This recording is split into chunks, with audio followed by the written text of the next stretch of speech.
नमस्कार, मैं हूं आपके साथ इश्तियाक अहमद और आप देख रहे हैं आर्य न्यूज। फटाफट अंदाज में एक नजर डालेंगे देश और दुनिया की तमाम खबरों पर।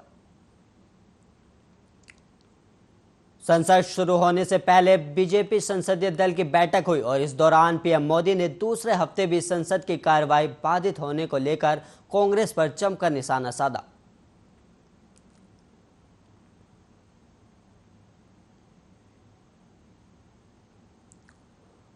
पूर्व मुख्यमंत्री कल्याण सिंह का हाल जानने के लिए मुख्यमंत्री योगी आदित्यनाथ सीजीपीजीआई पहुंचे और आपको बता दें कल्याण सिंह की हालत गंभीर बनी हुई है और वहीं इसके अलावा कल्याण सिंह विशेषज्ञों की देखरेख में है।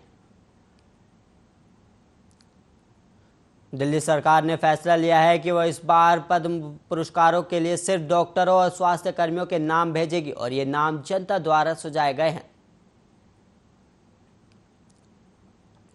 संसद के मानसून सत्र का आज 7वां दिन है। आज भी संसद में विपक्ष का हंगामा जारी है। सोमवार को पेगासस जासूसी मामले और कृषि कानूनों को लेकर विपक्ष ने लोकसभा और राज्यसभा में जोरदार हंगामा किया। हालांकि शोर शराबों के बीच 2 बिल पास हुए।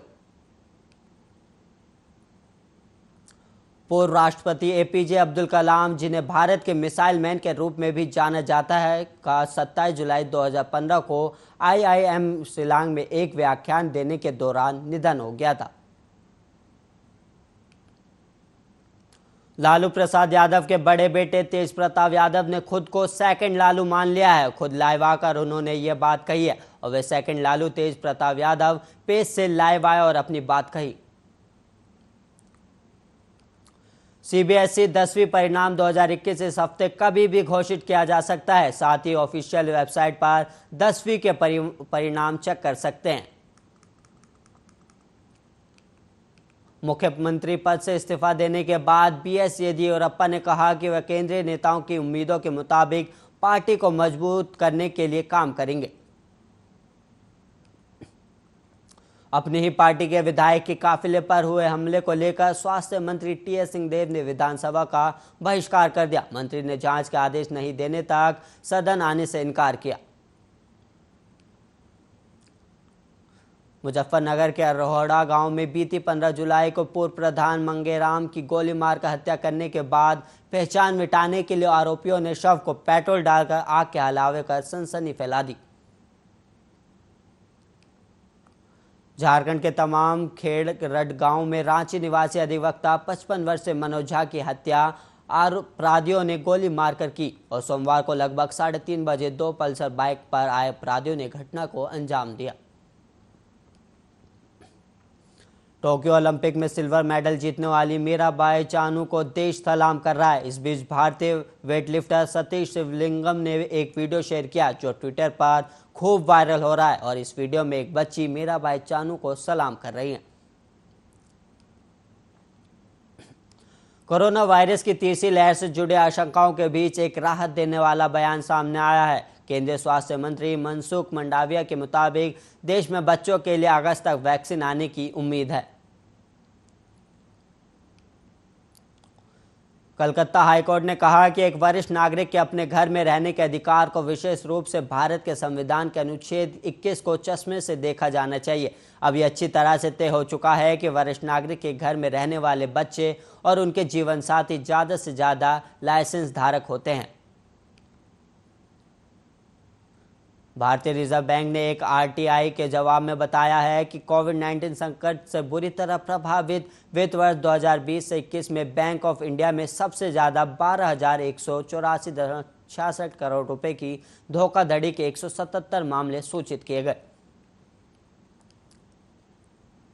वरिष्ठ सरकारी अधिकारियों ने कहा है कि चीनियों ने पूर्वी लद्दाख के डेमचौक में चारडिंग नाला के भारतीय हिस्से में तंबू लगाए हैं और रिपोर्टों के अनुसार अधिकारियों ने इनमें रहने वाले लोगों को तथाकथित नागरिक बताया और कहा कि भले ही भारत उन्हें वापस जाने के लिए कह रहा हो, लेकिन उनकी मौजूदगी बनी हुई है।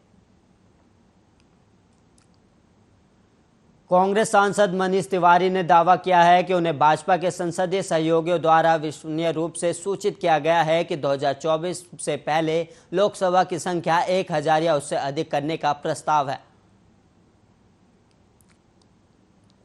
टोक्यो ओलंपिक का आज 5वां दिन है और वहीं भारतीय हॉकी टीम ने अपने तीसरे मैच में जबरदस्त प्रदर्शन करते हुए स्पेन को 3-0 से हरा दिया और पूरे मैच के दौरान भारतीय टीम छाई रही।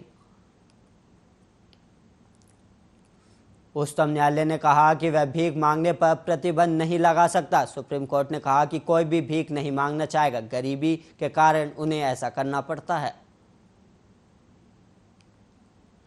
बच्चा 5 साल से कम उम्र का है तो उसके लिए बाल आधार बनवा सकते हैं। बच्चों के लिए जारी किए जाने वाला आधार नीले रंग का होता है।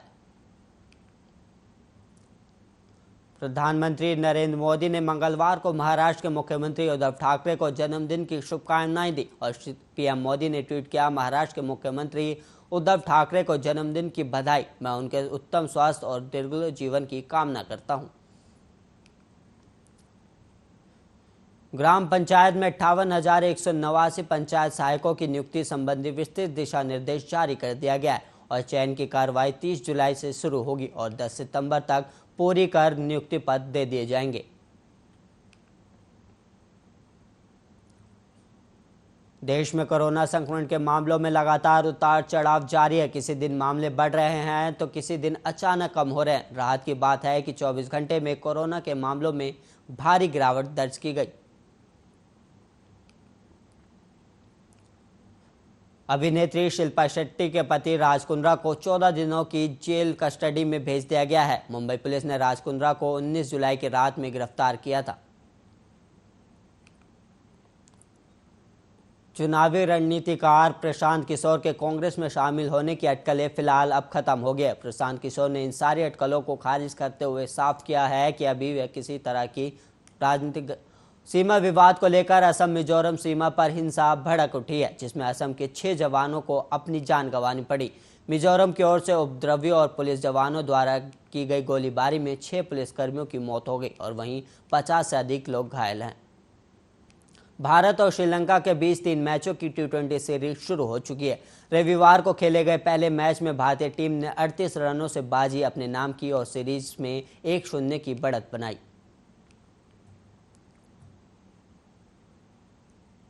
मध्य प्रदेश के उज्जैन के महाकालेश्वर मंदिर के बाहर सावन के पहले सोमवार के मौके पर श्रद्धालुओं की भारी भीड़ जुटी थी। मंदिर में घुसने के प्रयास में लोगों में आपस में धक्का मुक्की शुरू हो गई, जिसके बाद भगदड़ जैसी स्थिति होने पर परिसर का एक बैरिकेड टूट गया और कुछ लोग घायल हो गए।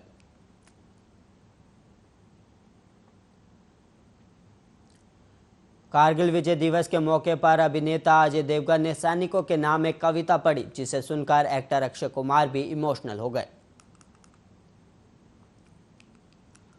यूपी बोर्ड की 10वीं और 12वीं कक्षा का परिणाम जारी किए जाने की तारीख अभी तक राज्य बोर्ड द्वारा घोषित नहीं की गई, लेकिन संभावना है कि इस हफ्ते यूपी बोर्ड की 10वीं कक्षा का रिजल्ट जारी कर दिया जाएगा।